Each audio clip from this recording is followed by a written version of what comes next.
Bonjour docteur. Bonjour Farfouine et bienvenue à vous dans notre tout premier véritable épisode de la boule à thé. Et surtout, rassurez-vous, cet épisode sera bien plus court que l'épisode pilote, et un peu moins épileptique. Du sérieux, nom de Dieu. Bon, alors comme promis, on va commencer cette nouvelle série avec une bonne grosse digression, une digression de 2 millénaires de plusieurs centaines de kilomètres.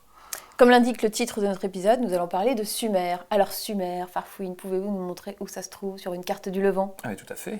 Eh bien, Sumer se situait ici, dans l'extrême sud de la Mésopotamie, dans l'actuel Irak, entre les deux fleuves Tigre et Euphrate. Et à quelle époque ces canailles de Sumériens ont-ils vécu?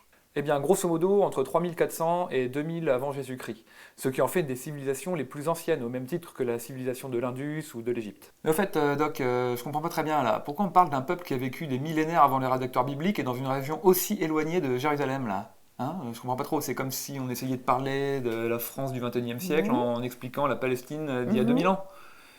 Ça n'a pas trop de sens. À moins que... Ah ouais, c'est pas con. C'est pas con, c'est pas con. Non, non, bien joué, bien joué. Bon, on peut l'air con. Eh bien, mon cher Farfouine, il y a encore du boulot. Mais vous faites des progrès.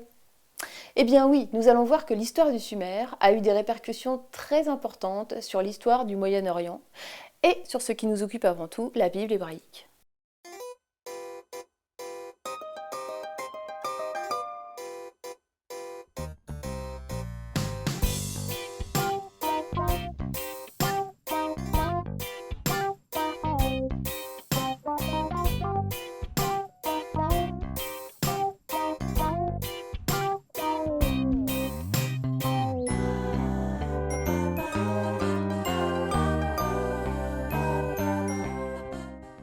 Pourquoi Sumer? Eh bien parce que c'est là que s'est développé un des tout premiers modèles de civilisation urbaine et agricole qui rayonnera et influencera tout le Moyen-Orient. Une culture qui produira des légendes que l'on retrouvera jusqu'à Jérusalem et dans la Bible. Alors, on va commencer par quelques précisions historiques et géographiques, puis on parlera de ces légendes et surtout de l'écriture, car Sumer est surtout connu pour avoir inventé l'écriture. Alors Farfouine, tu peux nous redonner les précisions géographiques ? Sumer se situait en Mésopotamie, soit cette terre située entre les deux fleuves, le Tigre et l'Euphrate. En effet, Messos signifie milieu et Potamos signifie fleuve. On le retrouve dans Hippopotame, qui veut dire le cheval du fleuve. Alors la civilisation sumérienne est remarquable par bien des aspects. On y trouve les toutes premières formes de société urbaine connues. Une ville comme Uruk, ou cité-État, pouvait compter jusqu'à 50 000 habitants. Une cité-État, c'est une ville avec un roi qui fonctionne indépendamment de ses voisines et échange avec elles des denrées comme des savoirs. Donc pour alimenter ces cités-États, les Sumériens ont mis au point des techniques agricoles innovantes, comme tout un réseau de canaux d'irrigation pour irriguer leurs champs, faire pousser des céréales, des légumes et des fruits toute l'année.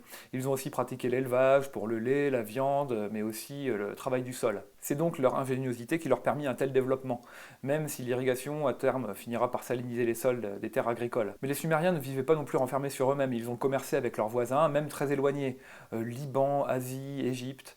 On pourrait même presque dire qu'ils ont inventé le capitalisme avec le cofinancement d'expéditions commerciales par les plus riches habitants, la rédaction de contrats, la tenue de comptes très précis. C'est d'ailleurs pourquoi ils ont inventé un système de numération décimale et sexagésimale.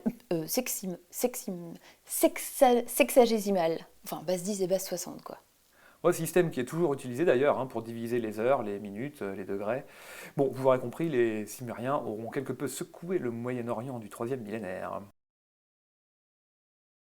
Bon alors nous allons faire une petite chronologie des événements et avant toute chose on va faire une petite carte aussi pour resituer le contexte.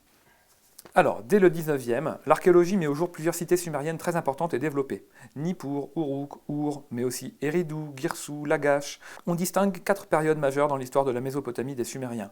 La période d'Uruk, de 3400 à 3100, avec les premières cités-États et l'apparition de l'écriture. La période des dynasties archaïques, de 2900 à 2340, c'est à cette époque qu'auraient vécu des rois plutôt légendaires, comme le fameux Gilgamesh, dont il sera question au prochain épisode. C'est durant cette période que les Akkadiens venus de Mésopotamie centrale envahissent la basse Mésopotamie. L'Empire d'Akkad, de 2340 à 2190, et le fameux Sargon, grand conquérant qui domina toute la Mésopotamie. Un épisode sera consacré à l'Empire d'Akkad et à Sargon. La troisième dynastie d'Ur, de 2112 à 2004, qui dominera toute la Mésopotamie pendant un siècle. La fin des Sumériens est provoquée par l'invasion des Babyloniens, dont il sera question dans l'épisode sur Babylone. Yeah man, big up the man, gonna put you them from let's the other verse. I and I some fella got one there. Oh, mais on a oublié de parler du plus important là. Il me semblait que les Sumériens étaient surtout connus pour avoir inventé l'écriture. Il semblerait que ce soit les Sumériens, en effet, du moins en l'état actuel de nos connaissances. Nous n'avons pas de traces de système d'écriture plus ancien que celles des Sumériens, qui datent du 4e millénaire avant Jésus-Christ. Attention, le sumérien n'est pas la plus ancienne langue, c'est le plus vieux système d'écriture, et il ne faut surtout pas confondre langue et écriture. On peut écrire une langue en plusieurs systèmes d'écriture, en code morse, en code secret. Le cunéiforme est le plus vieux système d'écriture que l'on connaisse. Il a servi aussi à écrire l'akkadien, le hourite, le hittite, et ce sont d'autres langues. Bon, et alors ça ressemble à quoi cette écriture à des pattes de lapin? À des pattes de lapin? Ça ne ressemble pas à des pattes de lapin. Cunéiforme, ça vient de cunei en latin qui veut dire coin ou clou. Cette écriture est produite à l'aide de clous. La base est plus large que le sommet. Mais en effet, le lapin c'est coni, à ne pas confondre avec cuni, le sexe de la femme qui n'est pas un lapin. Les archéologues ont trouvé des milliers de tablettes d'argile écrites en cunéiforme, mais en plusieurs langues. Les codes d'écriture du cunéiforme ont changé au fil des siècles. Il faut non seulement prendre en compte le dessin, mais également la profondeur du trait. C'est une écriture qui se lit en 3 dimensions. Ah, mais c'est génial qu'on en ait retrouvé autant. Ah mais c'est encore mieux! Sache mon petit farfouine que lorsque tous nos fichiers informatiques, nos livres, nos clés USB, nos disquettes auront disparu, qu'est-ce qui restera? Des tablettes d'argile rédigées en cunéiforme. Voilà pour l'écriture cunéiforme. La langue sumérienne n'appartient à aucune famille de langues connue. En effet, dans le monde, on distingue plusieurs familles de langues. Par exemple, l'indo-européen, famille à laquelle appartiennent l'italien, le français, l'allemand, l'anglais, etc. Il y a aussi les langues sémites, dans lesquelles on peut ranger l'akkadien, l'hébreu, l'arabe. Et le sumérien n'appartient ni à cette famille, ni à l'autre, ni à aucune famille de langues connue.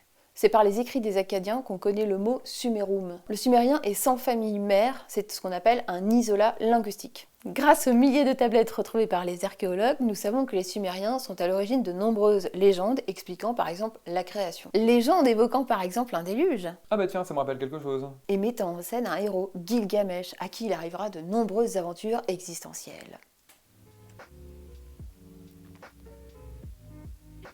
Hey, je suis tombé sur un site trop bien là, avec des experts en sumérologie. Bon, t'as oublié de dire qu'ils ont été un tout petit peu aidés par les Anunnakis quand même, tes Sumériens là. Ça me semblait un peu bizarre qu'un peuple aussi arriéré, à peine sorti de l'œuf de pierre, ait été capable de faire autant de choses. Hein? Alors, regarde. Qu'est-ce que tu dis? Les plus anciens récits attestent d'une origine extraterrestre de géants venus coloniser la Terre, que les Sumériens appelaient Anunnakis, et avec qui ils ont mélangé leur ADN pour créer l'homme, et qui venait d'une planète qui s'appelle Nibiru, et qui a une orbite de... Alors, pourquoi avons-nous passé tout un épisode à vous parler des Sumériens? Eh bien, comme on l'a expliqué dans l'épisode pilote, il est important de comprendre les contextes géopolitiques, culturels, cultuels, qui donneront naissance aux croyances consignées dans l'Ancien Testament. Comme le dit si bien Thomas Romer, la Bible n'est pas tombée du ciel. La civilisation mésopotamienne, par son raffinement inédit pour l'époque, influencera ses voisins pendant des millénaires. Certaines histoires de la Bible sont donc assez naturellement inspirées des légendes de Mésopotamie. À titre d'exemple, nous allons comparer le début de la Bible avec un récit mésopotamien qui évoque la création, Enuma Elish. Alors c'est écrit en sumérien? Non, c'est écrit en akkadien. Mais les Akkadiens se sont inspirés des légendes sumériennes. Ah ben comment on le sait ça? Parce que ces tablettes contiennent une partie des récits sumériens. Alors on y va? Lisons la première tablette de l'Enuma Elish en akkadien. Enfin non, en français. Lorsque là-haut le ciel n'avait pas encore de nom, et qu'ici-bas la terre ferme n'avait pas de nom, seul Apsu le premier, le progéniteur, et Tiamat, la génitrice, qui les enfantera tous, mêlés en un seul tout leurs os. Ni bancs de roseaux n'y étaient encore agglomérés, ni canets n'y étaient discernables. Des dieux, nul n'était encore apparu. Ils n'étaient ni appelés de nom, ni lotis de destin. Alors d'Apsu et de Tiamat, dieux des eaux, dans la vase précipitée, Lamu et Laamu ont émergé, et leur nom fut prononcé.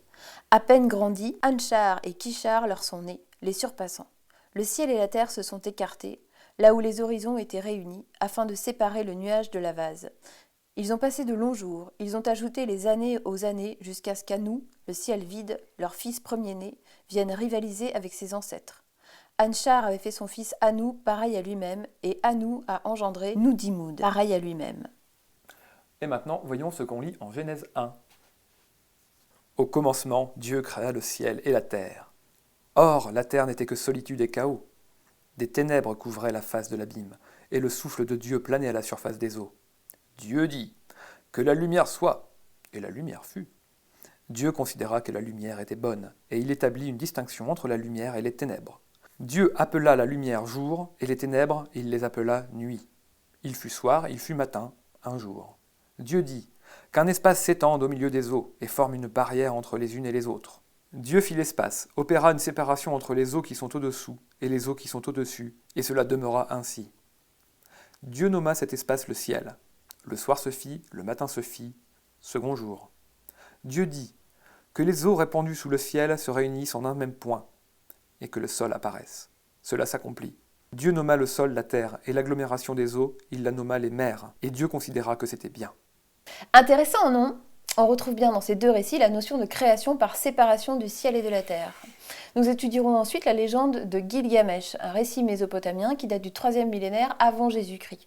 Et nous allons voir qu'entre ce récit et certains passages de la Bible hébraïque, on trouve des ressemblances frappantes. Bon, bien, merci d'avoir suivi avec nous ce tout premier épisode un peu sérieux. On espère qu'il vous a plu. N'hésitez pas à faire vos remarques dans les commentaires, tant sur la forme que sur le fond, parce que les remarques constructives nous aideront pour la suite. Pour celles et ceux qui seraient intéressés par la civilisation mésopotamienne, vous pouvez suivre les cours passionnants de Dominique Charpin qui se trouvent sur le site du Collège de France. Il a aussi écrit ce livre et d'autres. Vous trouverez tous les liens dans la description. À bientôt pour le prochain épisode sur le Bouquet Café.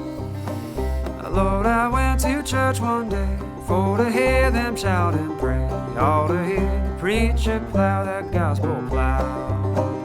Hold on, keep your hand on the plow and hold right on. The preacher said I must repent, so right down the aisle I went.